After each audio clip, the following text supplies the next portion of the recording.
송 전 대표가 선제 출석하려는 목적 역시 비슷하다는 분석이 나옵니다. 향후 검찰의 구속영장 청구 가능성 등에 대비해서 수사에 적극적으로 협조한다는 점을 강조하려 한다는 건데요. 송 전 대표의 오늘 검찰 출석 어떻게 진행됐는지 취재기자 연결해서 자세하게 짚어보겠습니다. 송재인 기자. 네, 서울중앙지방검찰청입니다. 네, 송 전 대표 일단 오늘 출석은 했는데 앞장서서 검찰 조사를 받겠다는 송 전 대표의 계획은 무산이 된 거죠? 네, 그렇습니다. 송 전 대표는 오전 10시쯤 이곳 검찰청에 도착해서 조사를 받겠다며 검사실에 연락을 요청했지만 연결되지 않으면서 실제 조사는 받지 못했습니다. 현관에서 발을 돌린 송 전 대표는 대신 취재진 앞에 서서 준비해온 입장문을 읽었는데요. 현재 검찰 수사는 윤석열 정부가 기획한 정치 수사라며 정권 비판에 상당 부분을 할애했습니다. 그러면서 검찰이 자신은 부르지 않고 주변 사람들만 괴롭히고 있다고 비판했는데요. 직접 바로 들어보시죠.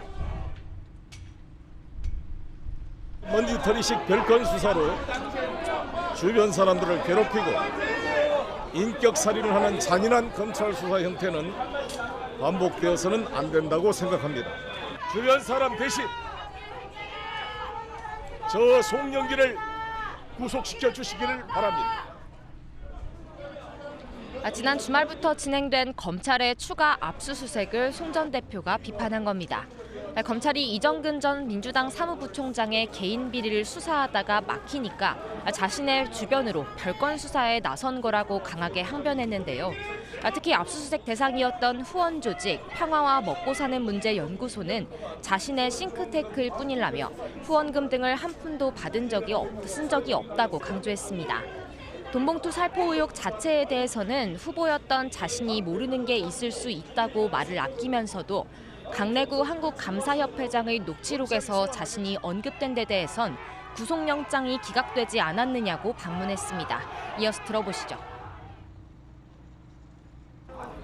녹취록이라는 게 한두 개도 아니고 3만 개가 되는 녹취록의 일부 내용만 추출해서 말한 것의 신빙성은 검찰과 법원에서 다투도록 하겠습니다.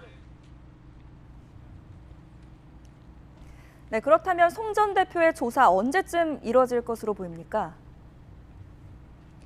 네, 검찰이 압수수색한 자료를 분석하고 참고인 등 조사를 어느 정도 진행한 뒤 실제 소환을 통보할 때 이뤄질 가능성이 커 보입니다. 현재 검찰은 기존에 파악한 9,400만 원어치 봉투 살포 혐의를 넘어서서 경선 자금 전반으로 수사를 확대한 상태입니다.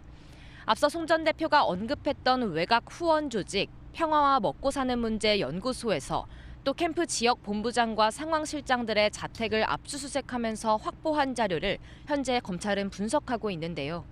압수물 분석과 참고인 등 조사를 통해 자금 전달 과정 전반을 어느 정도 재구성한 뒤 송 전 대표의 조사에 나설 것으로 분석됩니다. 동시에 검찰은 앞서 구속영장이 기각됐던 핵심 피의자 강내구 한국감사협회장의 신병 확보를 위해 보강 수사도 진행하고 있습니다. 지금까지 서울중앙지방검찰청에서 YTN 송재인입니다.